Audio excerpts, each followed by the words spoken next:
नमस्ते मंडळी, पर्यटन विश्वातील आणखी एका नवीन भागामध्ये आपलं स्वागत आहे। आणि मी आहे तुमचा पर्यटन सोबती महेंद्र वाळुंज। आणि आज आपण कोकणातील एक छानपैकी पदार्थ कसा तयार करतात याचं एक लाईव्ह प्रात्यक्षिक आपण बघणार आहोत।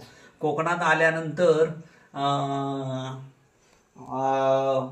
सकाळचा नाश्ता म्हणजे घावन, आणि ते घावन कसं तयार करायचं याचं एक मी तुम्हाला प्रात्यक्षिक रेसिपी दाखवणार आहे। तांदळाचं पीठ असं पाण्यामध्ये मिसळून त्याचं असं द्रावण करायचं, त्याच्यामध्ये थोडंसं मीठ टाकायचं आणि त्याचं असं एक पातळचं असं एक मिश्रण तयार करून त्याच्यापासून आपण एक छानपैकी घावन तयार करणार आहे। कोकणातील सकाळची निहारीची एक सुंदर अशी पद्धत। आणि आता आपण घावन तयार करणार आहोत। फ्राईंग पॅन वरती अशा रीतीनं घावन आपल्याला पसरट करायचा आहे।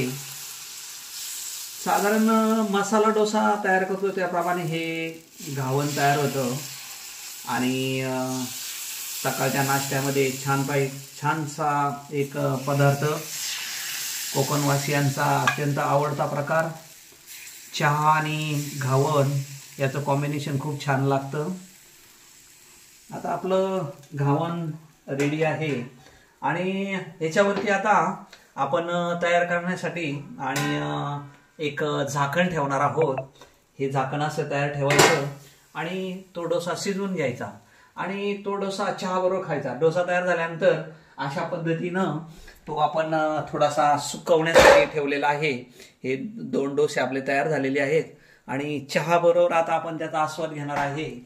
आणि छानपैकी कोकणी नाश्त्याचा डोसा, आपलं घावन आणि चहा या मंडळी।